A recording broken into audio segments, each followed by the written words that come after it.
Bueno, comenzamos con la anatomía del sistema respiratorio. Estos órganos que forman parte del sistema respiratorio tienen varias funciones, pero las dos funciones principales son la ventilación pulmonar y el intercambio gaseoso, porque la respiración celular se cumple dentro de las células. La mayor parte de la respiración celular ocurre en el interior de las mitocondrias, aunque una parte del proceso respiratorio ocurre en el citoplasma de la célula. O sea, la glucólisis ocurre en el citoplasma y el resto de las etapas, que son la oxidación del piruvato, el ciclo de Krebs, la cadena respiratoria y la fosforilación oxidativa, ocurren en el interior de las mitocondrias y sirve para obtener ATP a partir de la glucosa o a partir de ácidos grasos. Durante la etapa final del proceso, o sea, como aceptor de electrones, la célula necesita oxígeno y entonces ahí intervienen los órganos del sistema respiratorio, porque mediante la ventilación pulmonar van a incorporar aire rico en oxígeno. Además, en los alvéolos se va a producir el intercambio gaseoso, o sea, va a pasar el oxígeno a los capilares pulmonares y se va a eliminar el dióxido de carbono, pero también nosotros vamos a ver cómo ese oxígeno es transportado hacia los tejidos y cómo pasa de los capilares tisulares a la célula para actuar en la última etapa que es la cadena respiratoria de fosforilación oxidativa como aceptor de electrones. Pero en ese proceso también se produce dióxido de carbono. Entonces vamos a ver cómo ese dióxido de carbono pasa a los capilares tisulares, cómo es transportado el dióxido de carbono y cómo llega a los alvéolos para pasar hacia los alvéolos pulmonares y ser eliminados en la expiración. Pero el sistema respiratorio tiene otras funciones más. Por ejemplo, acá las fosas nasales funcionan como una caja de resonancia cuando emitimos la voz. También tenemos acá en las fosas nasales la pituitaria amarilla, que es el órgano olfatorio. También los pulmones eliminando el dióxido de carbono regula el pH de la sangre, porque si no se elimina el dióxido de carbono aumenta o sea, se acidifica la sangre y hace que el pH de la sangre se vuelva mucho más ácido. También los pulmones producen angiotensina 2, que interviene en lo que es la regulación de la presión arterial. También los pulmones filtran pequeños coágulos de sangre y los disuelven para que esos coágulos no lleguen a través de las arterias coronarias al corazón o a través de las carótidas a órganos del encéfalo. También cuando se detiene la respiración y se contraen los músculos abdominales, eso ayuda a expeler la materia fecal durante la defecación, expeler la orina de la vejiga durante la micción y también el feto en el momento del parto. Bueno, ¿dónde se encuentran los órganos del sistema respiratorio? Algunos órganos, como por ejemplo las fosas nasales, la faringe, parte de la faringe se encuentra dentro de esta zona que se conoce como viscerocráneo. Después tenemos parte de la faringe, la laringe y parte de la tráquea se encuentran en el cuello, y el resto de los órganos, que son la tráquea, los bronquios y todas sus ramificaciones, así como ambos pulmones, se encuentran dentro de la caja torácica. Recuerden que en la caja torácica también encontramos el corazón, pero los pulmones están aislados del corazón porque están rodeados por la pleura, que tiene 2 hojas. Eso es justamente para evitar que infecciones que afectan los pulmones puedan infectar al corazón y viceversa, infecciones que pueden afectar al corazón puedan afectar a los pulmones. Toda esta caja torácica está delimitada en la parte inferior por el diafragma, en la parte anterior por el esternón, por el cartílago costal y parte de la parrilla costal. En la parte posterior encontramos las vértebras torácicas, que son 12, y parte de la parrilla costal, y a ambos lados tenemos la parrilla costal. Bueno, el sistema respiratorio comienza con las fosas nasales. La parte facial de las fosas nasales se conoce como nariz. En la parte posterior, la nariz está formada, es ósea y está formada por los dos huesos nasales en sentido medial y en sentido lateral el maxilar superior. Y en la parte anterior, o sea, por delante de los dos nasales, toda esta parte es cartilaginosa, es de un cartílago conocido como cartílago hialino, y esta parte es tejido conjuntivo denso. Entonces estos dos cartílagos reciben el nombre de cartílagos laterales, estos dos el cartílago alar mayor y este es el cartílago alar menor. Y este que se conoce como el ala de la nariz, que tiene el surco del ala de la nariz, está formado por tejido conjuntivo denso. Y las fosas, o sea, la nariz se comunica al exterior por medio de estas aberturas que se conocen como narinas. Bueno, internamente, o sea, las fosas nasales o cavidad nasal está separada en dos compartimentos por el tabique nasal. En la parte anterior ese tabique nasal es cartilaginoso, pero en la parte posterior es óseo y lo forma la parte inferior del tabique, inferior y posterior, ¿no es cierto? Lo forma el hueso vomer, que es este, y acá se ve mejor, y en la parte superior lo forma la lámina perpendicular de este hueso, que es el etmoide. También el etmoide, o junto con los dos nasales, forman el techo óseo de las fosas nasales, porque la parte anterior es cartilaginosa, y en la parte posterior y lateral tenemos el hueso etmoide. El hueso etmoide forma el cornete superior y el cornete medio, y el cornete inferior lo forma el hueso cornete. Formando el piso de las fosas nasales se encuentra el maxilar superior. Pues el maxilar superior forma el piso de las fosas nasales, pero también forma lo que se conoce como el paladar duro, o sea, el techo de la cavidad bucal. Y entonces separa la cavidad bucal de las fosas nasales. Bueno, acá tenemos una imagen donde vemos las fosas nasales y podemos ver con quién se relaciona. Las fosas nasales se comunican con el exterior por medio de estos dos orificios que se conocen como narinas. También se comunica con la nasofaringe por medio de esta abertura que se conoce como cuanas, pero también se comunica con los senos paranasales. Acá se pueden observar algunos senos paranasales y en esta imagen otros. Los senos paranasales son cavidades de los huesos frontal, que son dos senos paranasales, del hueso etmoide, que son los senos etmoidales, los senos del esfenoide, que es este, y los senos del maxilar superior.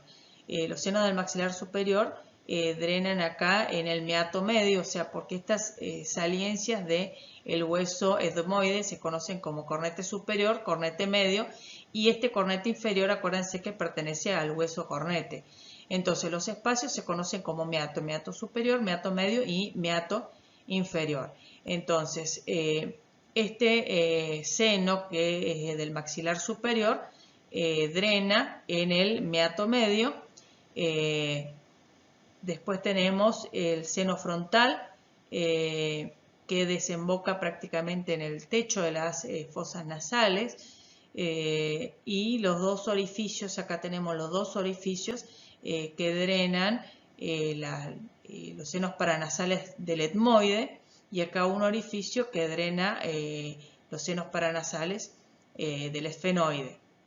Pero también las fosas nasales se comunican con los sacos lagrimales, que son estos los sacos lagrimales, que tienen un conducto que se llama conducto lagrimal y que desemboca acá en el meato inferior.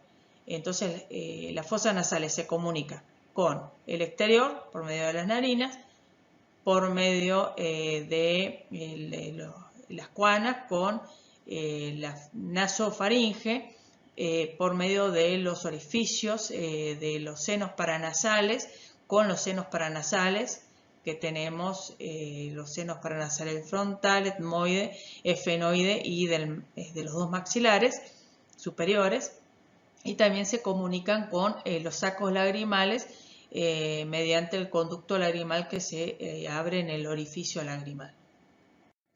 Bueno, las fosas nasales, que la podemos ver en esta imagen, se divide en el vestíbulo de las fosas nasales, que tienen un epitelio plano estratificado con pelos conocidos como vibrisa, acá se ven los pelos, y en las fosas nasales propiamente dichas tenemos un epitelio respiratorio. El epitelio respiratorio es un epitelio cilíndrico pseudoestratificado, ciliado, que tiene entre medio células caliciformes, pero también encontramos en la lámina propia pequeñas glándulas que producen moco. Se calcula que más o menos cada célula ciliada tiene unos 200 cilios y que esos cilios continuamente baten porque este moco va a atrapar partículas que ingresan con el aire inspirado, y entonces la mayor parte de las partículas quedan retenidas en este moco, y entonces los cilios baten entre 10 a 20 veces por segundo hacia la faringe para ser deglutido o para ser eliminado mediante el reflejo tusígeno. Bueno, ¿cuál es la función de las fosas nasales? Primero que toda la superficie interna de las fosas nasales se calcula que tiene una superficie de 160 centímetros cuadrados. O sea, es una importante superficie porque las fosas nasales, la función es el acondicionamiento del aire. O sea, lo resumo con un término que es el acondicionamiento del aire. ¿Qué significa eso? Tiene la función de calentar el aire. ¿De qué forma calienta el aire? Porque en la lámina propia está muy vascularizada y por eso que el epitelio que cubre las fosas nasales se conoce como pituitaria roja, porque como está muy vascularizado puede cumplir con esa función de calentar el aire. O sea, prácticamente ese aire que ingresa se calienta y se aproxima a la temperatura corporal. Por otro lado, también humifica el aire que ingresa casi al punto de saturación.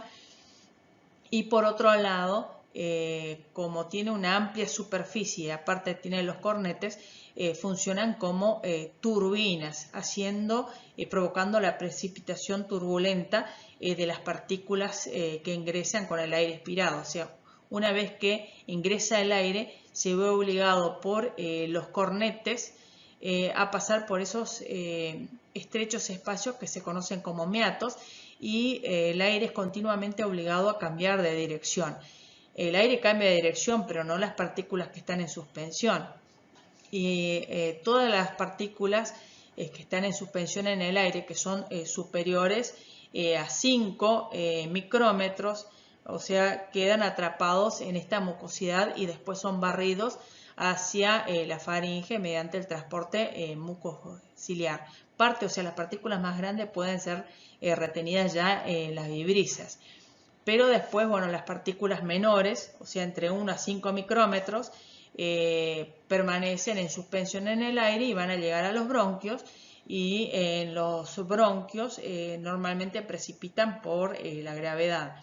El problema son las partículas menores, menores a 0,5 micrómetros, como por ejemplo las partículas que están contenidas en el humo del tabaco que miden aproximadamente 0,3 micrómetros. Esos quedan en suspensión en el aire y van a llegar a los alveolos pulmonares.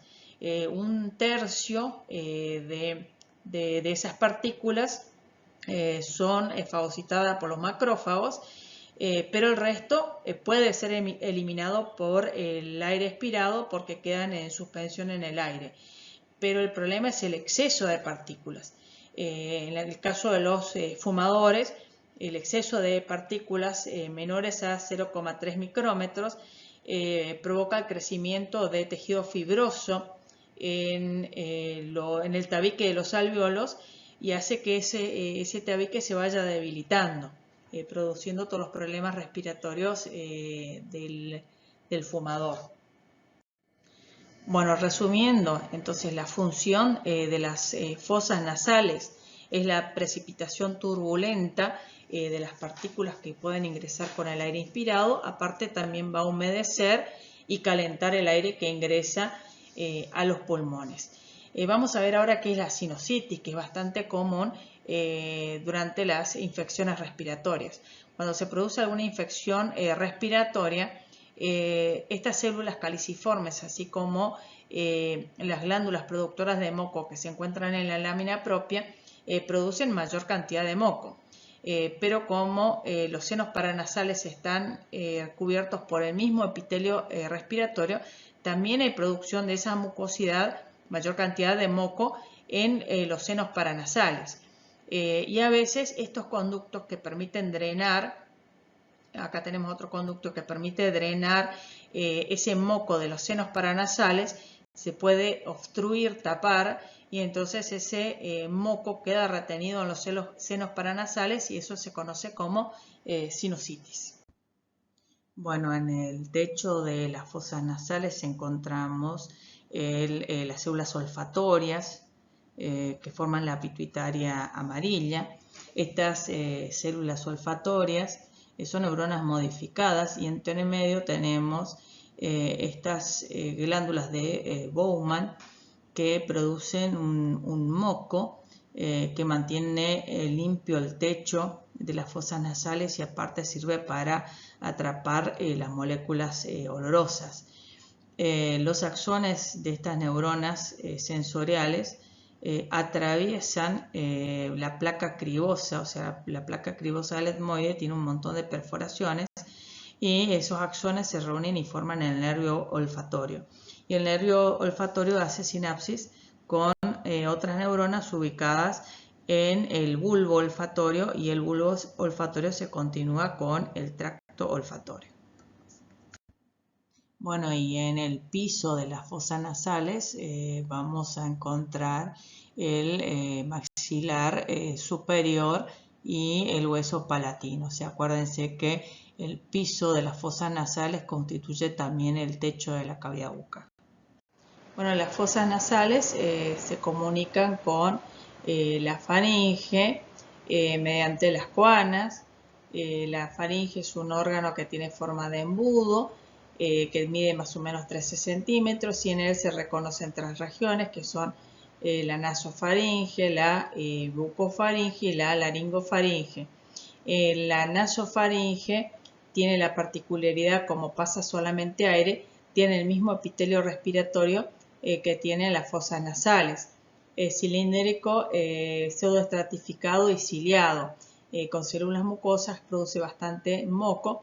Y en la nasofaringe se abre la trompa de Eustaquio que comunica con el oído medio y también la nasofaringe tiene la particularidad que cambia de dirección en un ángulo de 90 grados para descender y esto hace que el aire cuando ingrese a la faringe choca contra sus paredes y partículas que miden menos de, sino más de 10 micrómetros, normalmente quedan atrapados en el moco y después son barridos por los cilios para ser deglutidos. También estratégicamente en el techo de la nasofaringe se encuentra las amígdalas faringeas, que justamente están en relación con las partículas, los microorganismos que puedan ingresar o sea, protege a nuestro cuerpo de los microorganismos que puedan ingresar con el aire inspirado. Acá tenemos la bucofaringe y la laringofaringe, que ya tienen, como pasa aire y pasa alimentos, entonces tienen un epitelio que no es respiratorio, sino que es plano estratificado. Bueno, la laringe es una cámara que tiene más o menos unos 4 centímetros de largo, una cámara que está formada por cartílagos, y su principal función es impedir que el alimento y las bebidas pasen a las vías aeríferas, sino que continúen de la faringe al esófago. Está formado por 9 cartílagos, algunos son elásticos, otros hialinos. Este, por ejemplo, que es la epiglotis, es un cartílago de tipo elástico. El cartílago tiroide, que es uno solo, que está en la parte anterior, es el más voluminoso, y tiene una prominencia laringea, que en los varones, por efecto de la testosterona, se agranda mucho y forma lo que se conoce como nuez de Adán. El cartílago cricoide, que tiene forma de anillo. Después, sobre el cricoide tenemos los dos aritenoides, estos son dos cartílagos aritenoides, y por encima tenemos dos corniculados. Y después tenemos entre el cartílago aritenoide y la epiglotis, entre medio del tejido blando, tenemos dos cartílagos que son cuneiformes. Bueno, acá podemos ver la luz de la laringe, donde reconocemos un espacio que se conoce como vestíbulo, que se abre en la laringofaringe. Después tenemos un espacio que se encuentra entre las falsas cuerdas vocales o cuerdas vestibulares y las verdaderas cuerdas vocales, que se conoce como glotis, y por debajo el espacio infraglótico. Si bien son muchos ligamentos que se encuentran en la laringe, vamos a mencionar dos. El ligamento vestibular, que va a formar las falsas cuerdas vocales o cuerdas vestibulares estas, y después el ligamento vocal, que va a formar junto con los músculos tiroaritenoides, que son estos, van a formar las verdaderas cuerdas vocales, ¿sí? Acuérdense que las cuerdas vocales verdaderas están relacionadas con la fonación.